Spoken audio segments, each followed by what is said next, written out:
Bonsoir et bienvenue dans le 18h politique et bonsoir à vous Samuel Potier. Bonsoir. Merci d'avoir accepté notre invitation. Je vous en prie. On voulait vous recevoir parce que vous êtes une figure montante du Front National dans le département.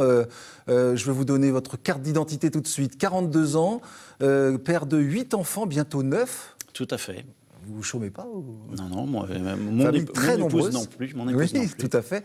Diplômé en gestion de patrimoine, vous êtes chef d'entreprise, diplômé et vous venez d'être nommé secrétaire départemental du Front National en Loire-Atlantique. Vous succédez à Marguerite Lusseau, qu'on connaissait bien puisqu'elle a occupé ce poste depuis 8 ans. Vous étiez candidat aux dernières élections départementales, c'était en mars, sur le canton de Valette, et vous aviez obtenu plus de 20% des voix. C'était un bon score, même presque un score surprise. Ça a pesé peut-être dans votre nomination à ce poste ?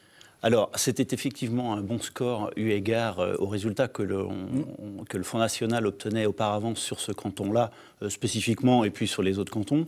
Mais c'est un score qui reflète un petit peu ce qui se passe au niveau national.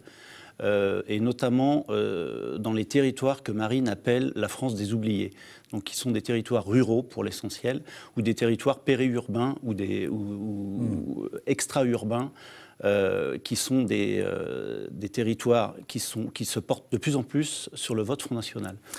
Pour autant, vous n'êtes pas un petit nouveau au sein du FN, puisque vous étiez adhérent dès l'âge de 17 ans, secrétaire départemental du FNJ, donc Front National Jeune, à 21 ans. C'est une sorte de retour aux sources, finalement. Vous avez quitté le parti pour y revenir ? C'est exactement ça. J'ai adhéré au Front National à l'âge de 17 ans. Je suis devenu responsable des jeunes du Front National en Loire-Atlantique à l'âge de 21 ans.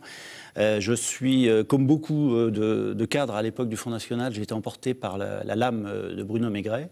Donc je suis parti au MNR où je suis resté très très peu de temps. J'ai fait un bref voyage très éphémère au MPF. Et j'ai ensuite œuvré pour le bien de ma famille. Et puis, j'ai mis en route mon activité professionnelle de manière beaucoup plus forte. Et du coup, j'ai délaissé un petit peu la politique. Et voilà, je suis revenu au moment des élections départementales de mars 2015, où les responsables locaux du Front National m'ont proposé d'être candidat avec un binôme sur le canton du Lorot-Botero-Valette. Valette, c'est ça. Dans la foulée, vous avez été donc désigné ces dernières semaines tête de liste départementale, donc en Loire-Atlantique, pour les élections régionales aux côtés de Pascal Gana. Vous allez pouvoir nous expliquer vos ambitions et les idées que vous souhaitez développer pendant cette campagne des régionales.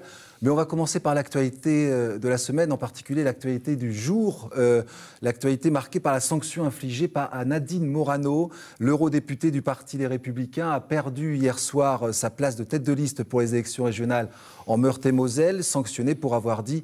Vous le savez que la France était un pays de race blanche, des propos condamnés par l'élue nantaise Catel Favennec. Elle le dit sur Twitter, Eugène et Fernande, mes grands-parents de Valenciennes, auraient honte de vous, Madame Morano. Nadine Morano perd son investiture aux élections régionales et Lulu la nantaise s'en réjouit. Bye bye la poissonnière, écrit-elle. Alors, quel est l'impact de cette histoire? Europe 1 évoque un sondage. 60% des Français estiment que cette affaire Morano montre le rapprochement du Front National avec les Républicains. Samuel Potier, qu'en pensez-vous de ce sondage? Alors, avant peut-être de commenter le sondage, il me semble important de préciser que Nadine Morano a fait, je pense, très clairement un buzz médiatique, comme d'autres dans son parti le font régulièrement. Je pense notamment au Karcher de Nicolas Sarkozy. D'il y a quelques années. C'est pour moi une maladresse. Elle n'aurait pas forcément dû utiliser cette phrase qui est relativement connue et qui circule régulièrement sur les réseaux sociaux du général de Gaulle. La France d'aujourd'hui est une maladresse France... C'est une maladresse? Ça veut dire que c'est vrai? Je pense que pour sa part, c'est une maladresse. Oui, elle a probablement... De mon côté, non, c'était juste d'ailleurs le propos que j'avais par la suite.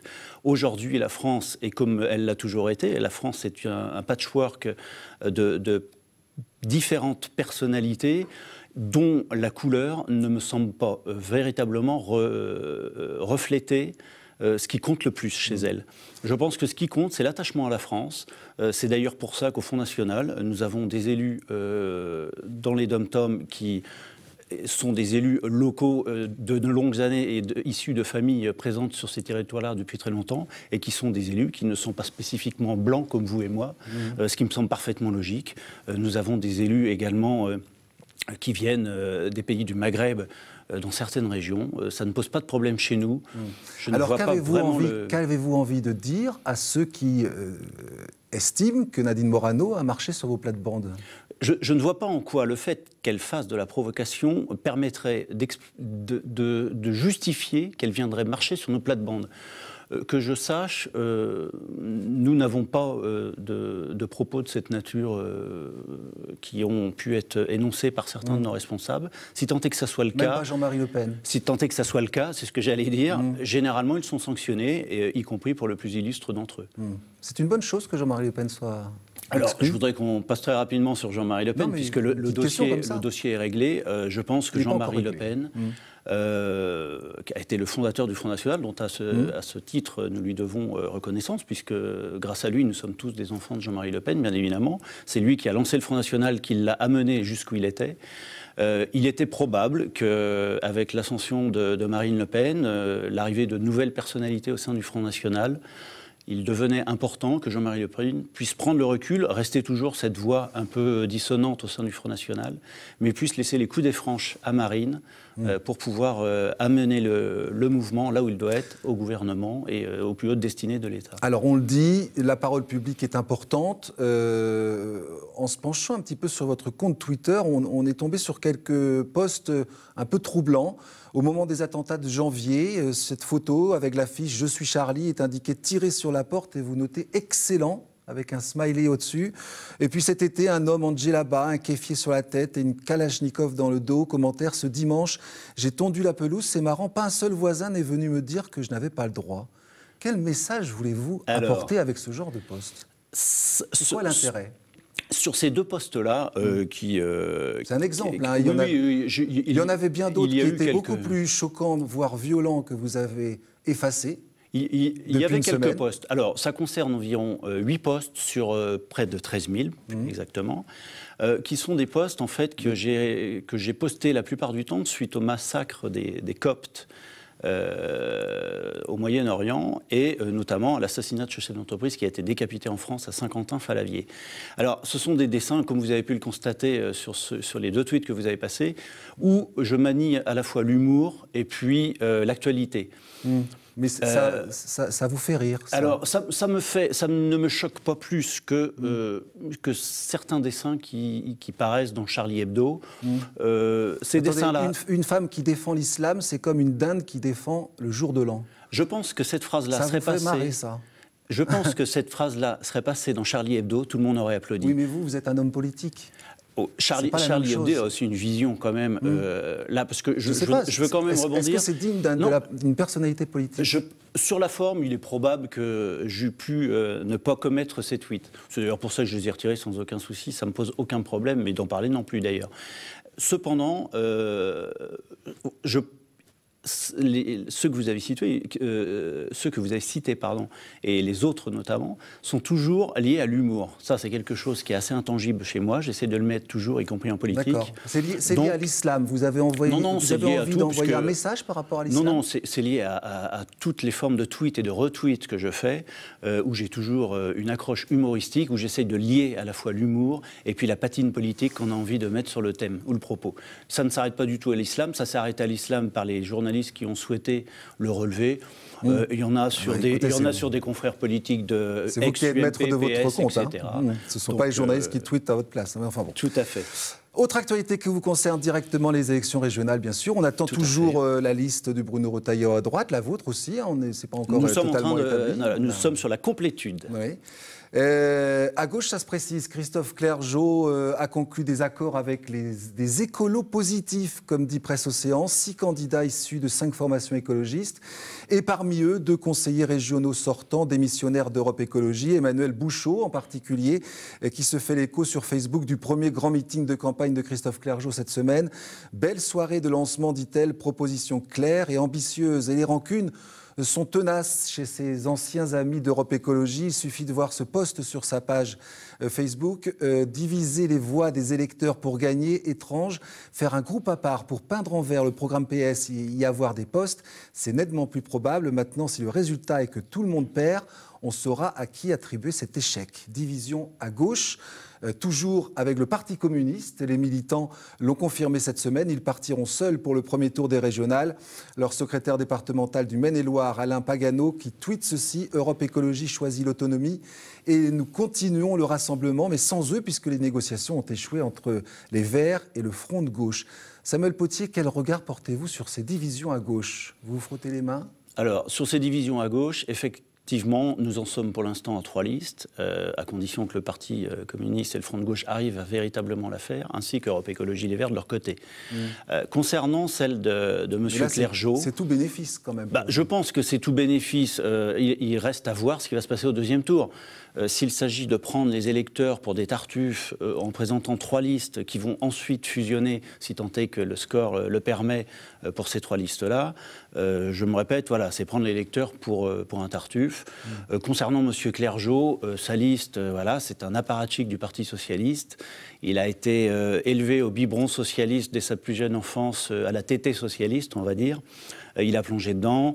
Sa liste n'est constituée que d'anciens pour la plupart ou de fonctionnaires, donc on ne change rien à une gauche qui ne connaît absolument rien des réalités des Français et des Ligériens, et on prend ce qui se fait habituellement dans le magma socialiste. On essaie d'y adjoindre un petit peu d'écologistes bon teint pour permettre de faire que la sauce prenne un peu mieux, et puis advienne que pourra. Voilà. Alors une différence, si vous me permettez, c'est que la gauche aura sans doute peut-être des alliances au second tour, donc des reports de voix. Ça, vous n'allez pas en bénéficier, justement, pour le Front National, même s'il y a des petits appels du pied de votre tête de liste, Pascal Gana, qui, c'était une indiscrétion dans Presse Océan le week-end dernier, qui demandait peut-être de conclure une alliance avec la droite de Bruno Retailleau. La droite s'y refuse catégoriquement, mais vous pensez que ça pourrait se faire, sérieusement, ou pas? Alors, si vous le permettez, avant de répondre à cette question de ce petit article qui est paru dans Presse Océan et auquel vous faites allusion... Est-ce que vous pensez qu'on pourrait avoir une alliance entre la droite et le Front National? Juste une digression sur la liste de Bruno Retailleau, qui est quand même quelque chose d'exceptionnel, puisqu'on a affaire à Is No Good, quelque part. Alors la comparaison avec le personnage de BD s'arrête là, puisqu'il a réussi à mettre le calife en l'air, lui, de son côté, Bruno Retailleau. Néanmoins, Bruno Retailleau a des talents de gymnaste quand même relativement importants, puisqu'il fait le grand écart facial entre les gens du PCD, de Sens commun, les Républicains, l'UDI et le MoDem. Donc là, on n'est même plus sur un patchwork, on est sur quelque chose qui est totalement inimaginable, avec des gens qui ont pu voter des textes à l'Assemblée nationale ou au Sénat de manière totalement et diamétralement opposée. Et Bruno Retailleau essaye de faire ça en promettant à qui mieux à chacun une place qu'il ne pourra d'ailleurs pas tenir. D'ailleurs, Jean-François Poisson, le patron du PCD, a pu goûter aux eaux troubles de Bruno Retailleau. Le temps passe vite, Monsieur Potier. Il nous reste 3 minutes d'interview. Alors, donc à un moment donné, il faut juste répondre aux questions parce qu'on ne va pas avancer. Est-ce que vous pensez que vous êtes suffisamment proche du parti Les Républicains pour imaginer une alliance? Ce qu'a proposé Pascal Gana, c'est quelque chose de plus simple que ça. C'est de proposer à Bruno Retailleau des points qui pourraient être des points qui seraient travaillés, qui seraient des points de base, qui permettraient à certaines personnes de la liste de Bruno Retailleau, si elles le souhaitaient, de pouvoir se joindre à la liste du Front National par la suite pour créer une véritable dynamique de deuxième tour et éventuellement... Donc ça se joue à quelques points près entre les deux listes? Ça va se jouer à la condition que M. Retailleau accepte de pouvoir discuter de ces points essentiels programmatiques avec nous. Ce qui peut effectivement être extrêmement problématique. Ces élections régionales, on le comprend, c'est une échéance importante pour votre parti. Vous avez aujourd'hui un peu moins d'1 millier d'adhérents au Front National de Loire-Atlantique. Quelles sont vos ambitions, là, en tant que nouveau patron? Alors, les ambitions aujourd'hui pour le secrétariat départemental sont très claires. Aujourd'hui, il s'agit, comme dans toute association, il y a des hauts et des bas, et donc il s'agit de rassembler, de pacifier tout le monde, afin que tout le monde puisse s'écouter, discuter et œuvrer au bien commun, à savoir la réussite du Front National dans le département. Il y en a besoin d'unité aujourd'hui. Oui, comme dans toute association, partout il y a de l'homme, il y a de l'hommerie, donc il y a évidemment quelques petites animosité humaine. Donc il convient de réunir toutes ces personnes-là, de faire en sorte que tout le monde œuvre afin de pouvoir atteindre notre objectif, qui est celui d'avoir le meilleur score tant aux élections régionales et de préparer à la fois sereinement et de manière très dynamique les élections de 2017, les élections législatives. Sur le thème des idées, quelle idée avez-vous envie de mettre en avant? Une seule, s'il vous plaît, pour cette campagne des régionales. Qu'est-ce que vous avez envie de mettre en avant? Aujourd'hui, très clairement, alors c'est sans doute lié à mon activité professionnelle, on veut s'attaquer de manière très ferme à la problématique rencontrée par le monde économique. Donc lutter contre le chômage. Il s'agit de faire en sorte, surtout, de mettre en place, que la région puisse mettre en place les éléments qui permettent aux entreprises de pouvoir lutter de manière efficace à la concurrence ou à l'environnement réglementaire ou étatique, avec les moyens du bord fournis par la région. Donc ça peut passer par exemple par le doublement de la prime d'apprentissage, qui est quelque chose d'extrêmement important pour les entreprises, les TPE, les PME, les artisans, les commerçants et les professions libérales. Ça passe également par le fait de créer un véritable guichet unique qui permet à un chef d'entreprise de s'y retrouver dans le maquis des subventions et de pouvoir continuer à développer sa société sans passer un temps administratif qui le fait reculer devant la recherche de subventions ou d'aides, par exemple pour l'export. Et ça veut dire aussi de rationaliser de manière très importante toutes les aides qui sont fournies par la région, puisqu'on s'est rendu compte qu'il y a des aides qui n'ont pu n'être attribuées qu'une fois sur 3 ans. Ça nous aura permis d'avoir un petit aperçu de ce que vous avez envie de mettre en lumière sur cette campagne électorale. Je suis désolé, on arrive déjà à la fin de cette émission, mais on a abordé beaucoup de choses en parallèle. Merci à vous, Samuel Potier. Merci beaucoup. Merci à toute l'équipe qui a réalisé cette émission. Rendez-vous jeudi prochain pour une nouvelle édition du 18h Politique. D'ici là, vous pouvez nous retrouver, bien sûr, sur notre site internet telenantes.com et sur les réseaux sociaux. Bonne semaine à toutes et tous.